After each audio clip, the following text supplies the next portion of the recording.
Hello and welcome to Car Dealer Live. My name is James Batchelor, and today we are talking about Volvo's pretty big announcement of becoming a pure electric brand by 2030, and it will be selling electric cars online. Now, joining me is Volvo UK MD Christian Elfors and Mark Cox, Network and Business Development Director. Good morning, gentlemen. Good morning. How are you, James? Very, very good, thank you. Lovely to have you on. I know time is short, so I'm gonna cut straight to it, if I may. You sort may. of Piers Morgan style. Don't worry, I'm not going to grill you, but Christian, let's just cut straight to it, if I may. Now, this is big news for Volvo, obviously, and the future of the direction of the brand. But of equal importance, this is what it all means to dealers in the UK. Now, is this the end of the Volvo car dealer as we currently know it? No, it's not the end. I think we have a good, close relationship with the retailer, where we have learned so much last year about transformation, direct sales of new and used cars, and how to interact in a lockdown situation.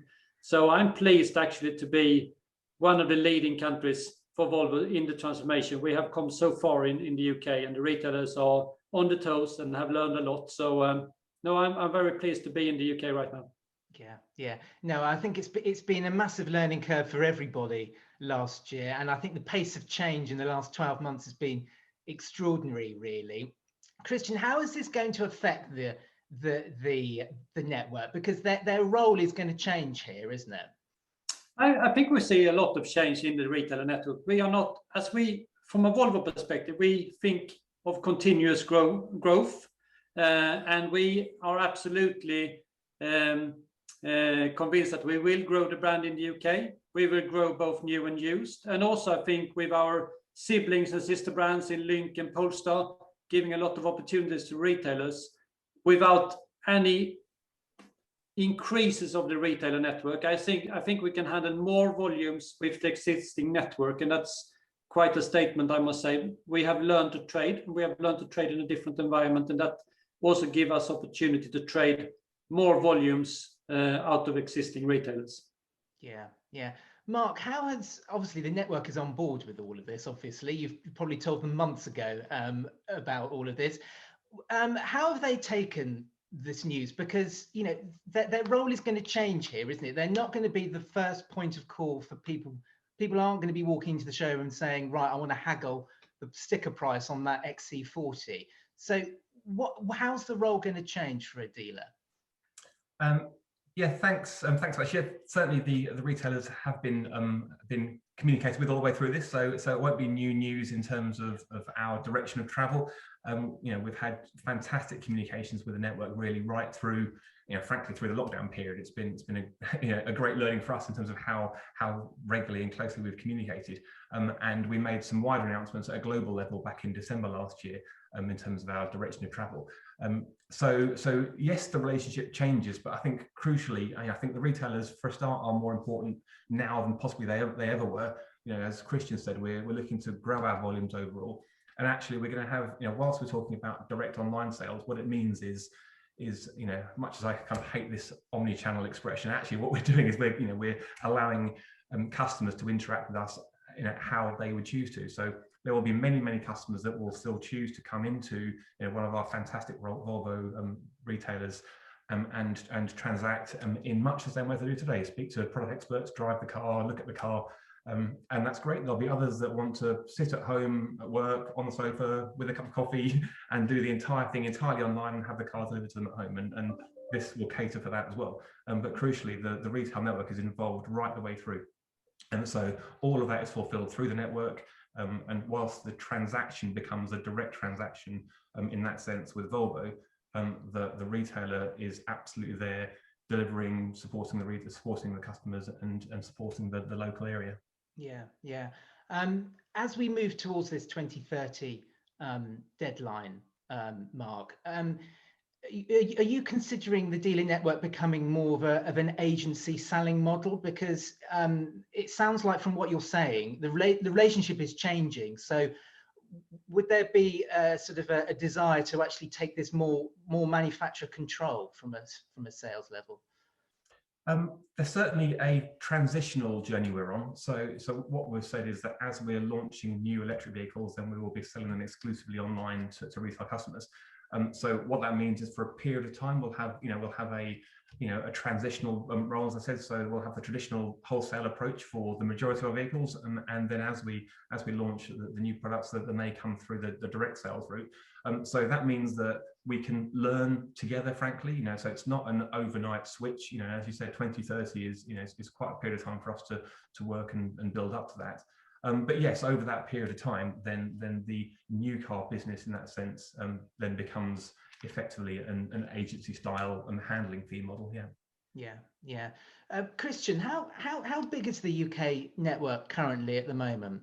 So we run on 95 sites, and I think we always doing evaluation whether that's the right size, etc. But I think going forward, we don't have too few. I think we are quite in a good shape where we should be. I think for the future we need to continue the quite small investments. I think the retail they are doing investments and they should continue to do it, but they need also to earn some money on them. So we need to secure that they got some return on their investments as well. And we need to have entrepreneurs out there that are willing to invest in the brand and that can see that they get paid for the investments they are doing. Even so, we are still continuing to transform the business model. But if we don't have entrepreneurs out there willing to invest, then we do have a problem. So we should continue off the path where we have started, and we should together work for profitable retailerships. But we also need to look at distribution cost of stocks, cost of systems, cost of customer journeys. How can we do it more hassle-free, more cost-efficient, and especially also taking care of consumers in a more digital way than we do today? Yeah. And are you really looking for dealers, sort of moving forwards, are you really looking for dealers who are entrepreneurial and have a really savvy understanding of online? Because there are plenty of dealers out there who aren't who will be listening to the Volvo news and they'll be thinking, that's not really the kind of retailing I want to do. So are you looking for a new kind of switched on modern car dealer? You haven't met the Volvo retailer recently, I must say. I think we have super entrepreneurs in the network, and I think the way they have shown how to handle the lockdown 1, 2, and now 3 is phenomenal. I think we have seen quite a chaotic lockdown 1. We didn't know what to do. Should we restart? What are we allowed to do? What is online trading of new and used?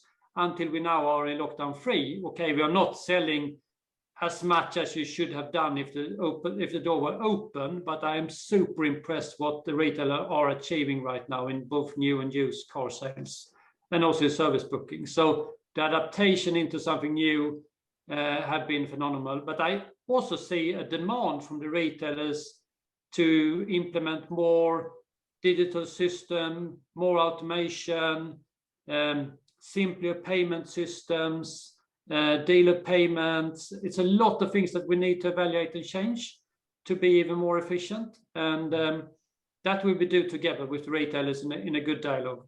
Yeah.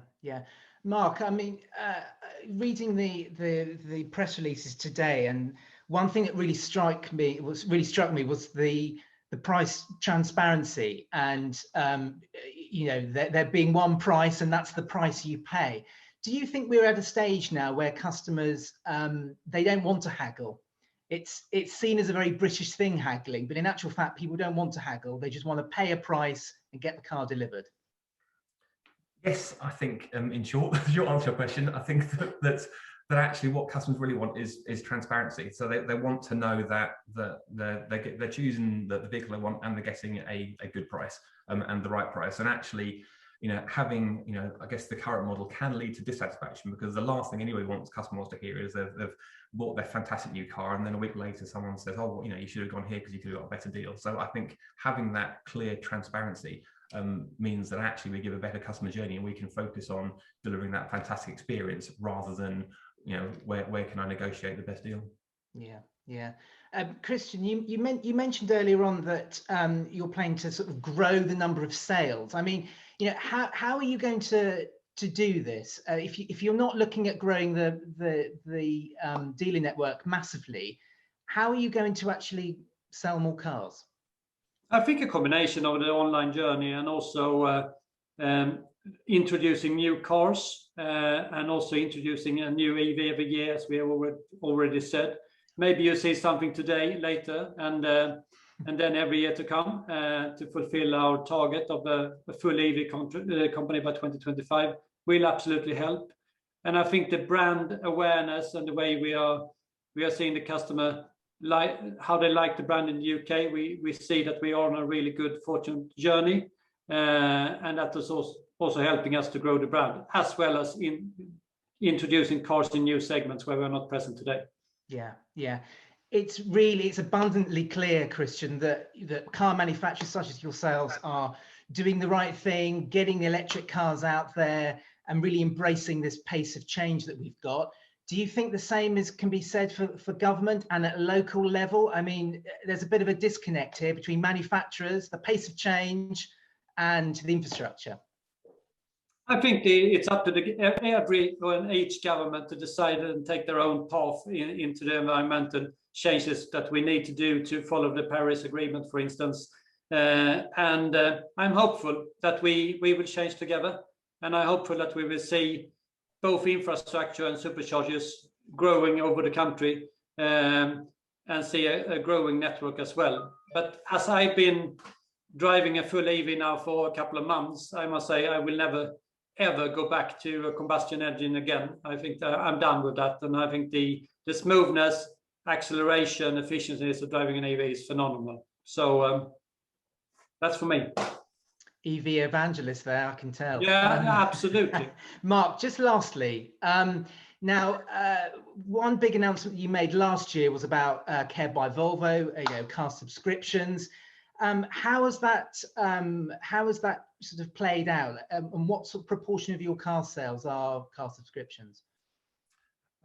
Yes. So we launched Care by Volvo back in August, really September last year, and it's really gone, I guess, phenomenally well. Is the short answer.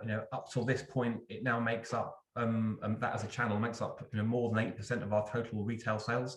Now going through that subscription service, and that's been predominantly with only having the flexible subscription service. Now with a fixed package available on the XC40 recharge battery electric vehicle, and indeed with the fixed offer coming through, then that will only grow. So it's been really well received so far. Is the short answer.